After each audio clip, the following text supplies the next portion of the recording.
بسم اللہ الرحمن الرحیم۔ السلام علیکم ورحمۃ اللہ وبرکاتہ۔ میں محمد اسامہ سرسری۔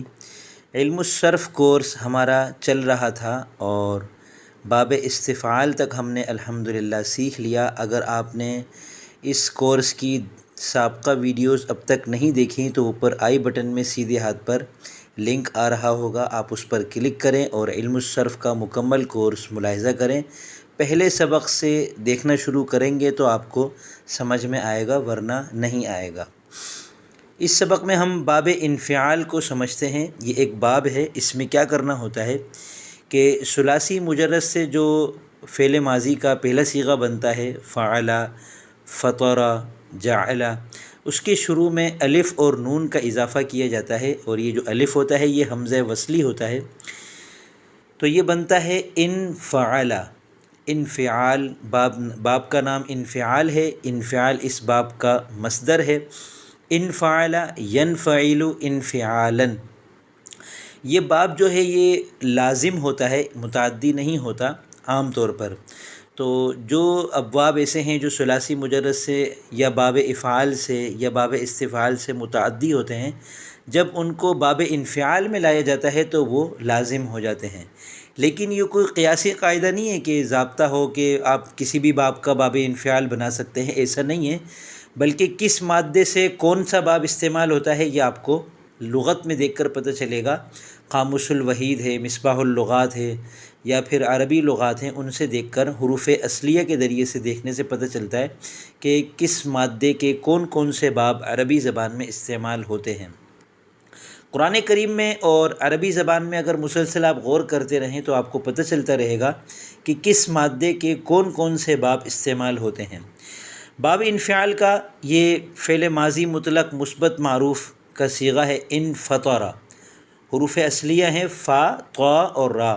فطر یہ ثلاثی مجرد تھا۔ ہم نے ثلاثی مزید فی کا پہلا باب پڑھا، باب افتعال، تو اگر اس کو ہم باب افتعال سے فرض کر لیں تو یہ بنے گا افتطر۔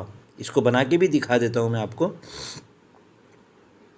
افتطر یفتطر افتطارا، اس کی صرف صغیر دیکھ لیں، اور اس کو اگر باب استفعال میں لے جاتے ہیں تو یہ بنے گا استفطر یستفطر استفطارا۔ یہ ہم نے پڑھ لیے تھے دو۔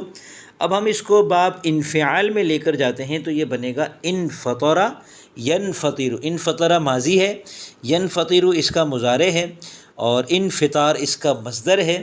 اس میں فاعل کا صیغہ ہے منفطر، اور اسی طرح ان سب کے مجہول کے صیغے ہیں انفطر ماضی مجہول، ینفطر مضارع مجہول، انفطارا مصدر ہے۔ مصدر جو ہے وہ اگر معروف کے معنی میں ہو تو اس کو مصدر للمعلوم کہتے ہیں یا مبنی للمعلوم، اور مجہول ہو تو پھر اس کو مصدر للمجہول یا مصدر مبنی للمجہول کہتے ہیں۔ یعنی یوں سمجھ لیں کہ انفطار کا مطلب ہے پھٹنا، ٹھیک ہے نا؟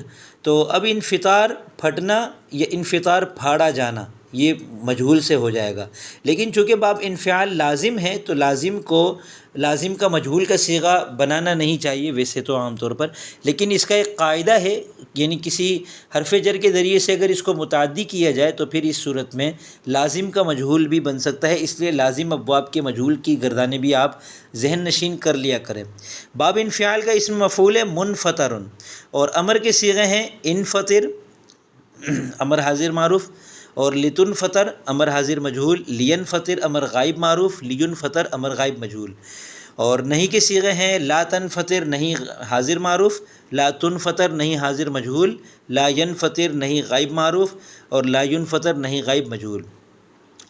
اور اسم فاعل منفطر، اسم مفعول منفطر، اس میں ظرف جو ہے وہ اس میں جو ثلاثی مزید فی کے ابواب ہیں اس میں اسم ظرف جو وہ اسم مفعول کے وزن پر آتا ہے، تو منفطر اسم مفعول بھی ہے، منفطر اسم ظرف بھی ہے، اور جب یہ مصدر کے معنی میں ہوتا ہے تو اس کو مصدر میمی کہتے ہیں، تو اس کا وزن بھی اسم مفعول والا ہی ہوتا ہے منفطر۔